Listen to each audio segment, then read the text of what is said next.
Now, I know racism is in HISD. I see that every board meeting. But they were very adamant that the superintendent in HISD should be Hispanic because HISD is overwhelmingly Hispanic. And they just did a lot of things to undermine Superintendent Layton.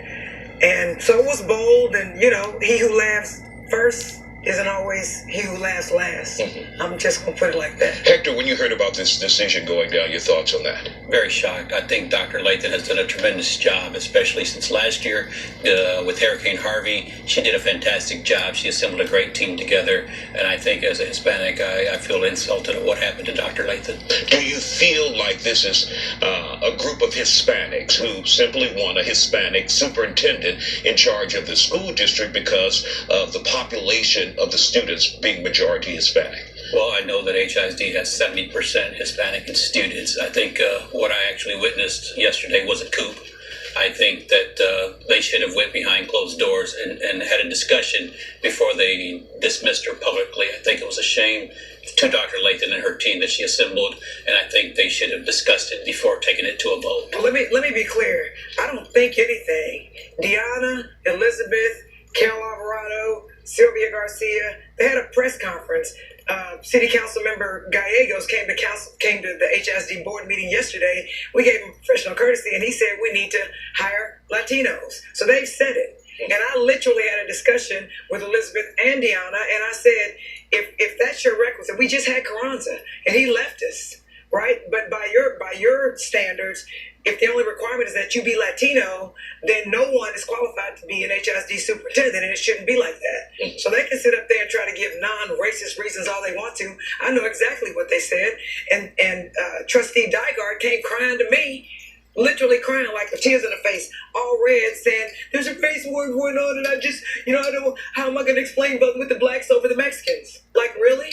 I'm like, and I asked her, like, what does it have to do with black and Mexican? Why isn't it about students? Why isn't it about student achievement? But for those on the outside, Jolanda, that's what it looks like it's going on. Blacks against Mexicans. But that's what it is going on, but it shouldn't. Right. So I'm embarrassed, right? They snuck and did it. They didn't put it on the agenda. They put the superintendent search on the agenda. They didn't put changing Dr. Layton or removing her as of Monday on the agenda. Why? Because they sneaky. But let me be clear. What's done in the dark will come to the light tomorrow. There will be a press conference with the black community. I've had people calling me all day asking me what happened. First of all, I don't know what happened until Deanna made her little motion, and they were smirking. But as I said before, when you try to take the queen out, you better kill her. Well, we'd love to hear from some of those school board members who voted to get Dr. Abe Saavedra appointed as interim. And he was run out of here, for the record. He was run out of here. You know, all the little people that got charged with crimes that happened under his watch. And he actually was run away from San Antonio as of today.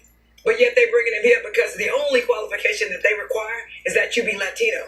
And that is an affront to anybody who is non-Latino. We are all human, we all bleed red, and we're part of the human race. And so I'm offended and do not believe for a New York second that this person from the corner of Scott and McGowan, 3rd Ward, Houston, Texas, is going to take this land down. Hector, when you realize or see what's going on here, where there's a divide, where the mainly Hispanic board members wanted to bring someone in who looked like them, is it disturbing at all to you when it's not based on? I think it's very disturbing. They should look at the person's color. I think they should base it on the quality of the job and the job that they can do. Again, I reduced lunch and breakfast for our students, and also this year that we need to take in consideration the struggle that she had to do to get free breakfast and free lunch for our students in HISD. No one's talking about the sacrifices and the meetings that she had to do and held late nights to try to get this accomplished. So, if someone can come in and fill those shoes, then I would support them. But I think Dr. Lathan did a great job and should have been removed interim and given a permanent. And let me be clear, she got TA off our backs. They did not take us over. She got our schools out of IR. No one else has done that. Under Carranza, we had schools fall into IR. So it didn't have anything to do with merit. It didn't have anything to do with students. It had everything to do with color, and that's just flat out wrong. In the last 10 seconds, what do you guys have planned next? Well, we welcome the community. Well, yes, the community is ticked up.